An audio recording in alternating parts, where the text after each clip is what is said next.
ঈদের নামাজের পরে একটা যুবক কবরের কিনারায় দাঁড়ায় দাঁড়ায় কান্না করে। ও যুবক, কেন কাঁদো? আজকে আনন্দ ঘরে ঘরে যাইবা। যুবক বলে, আজ আমি বড় এতিম, বড় অসহায়। গত ঈদে নামাজে যাওয়ার সময় আমার মাথায় হাত দিয়া দোয়া করেছিলেন, আব্বাজান আমার কিনারায় দাঁড়ায় নামাজ আদায় করেছিলেন। আজ আমি যখন ঈদের নামাজে রওনা হয়ে আসছি, হঠাৎ মনে পড়ে গেল আজ আমার মাথায় কে হাত বুলাইয়া দোয়া করবে। আজ আমার মায়ের বিছানা খালি, আমার মা নাই, আমার বাবাই কই। যেই বাবা কত কষ্ট করে করে আমাকে মানুষ বানাইছে, ওই আমার আব্বা আম্মা কত সময় কষ্ট করে মনে চাইতো মা, বাবাই মনে মনে বলতো ইলিশ মাছকে নিয়ে একটু খানা খাইতে পারলে দিলটা ভালো লাগতো। কিন্তু মনে আশা ছিল, টাকা নাই, কিনতে পারে নাই। মায়ের মনে চাইছিল আঙ্গুর বেদানা খাবে, টাকা নাই, কিনতে পারে নাই।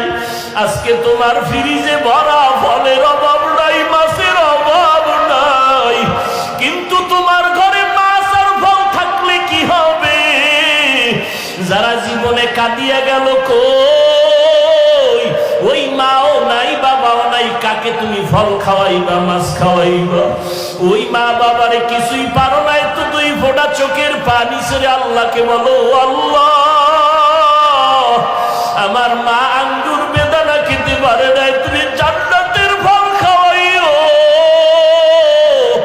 আমার মা বাবারে আমি একটু শান্তি দিতে পারি নাই, কষ্ট করে গেল জীবন ভর। আমি এখন একটু কামাই রুজি করিয়া মা বাবারে খাওয়াবো। আমার টাকা পয়সা আছে, কিন্তু মা বাবারে পারলাম না।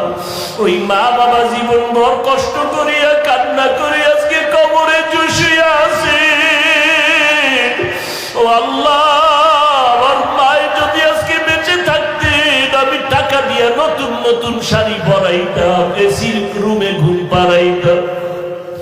আমার বাবারে আমি কত এসিওয়ালা রুম দিয়ে আরাম দিতাম, কিন্তু আমার টাকা আছে, এসি আছে, কিন্তু মা নাই, বাবাও নাই। ও নিষ্ঠুর সন্তানেরা, এত নিষ্ঠুর কেন হইছ?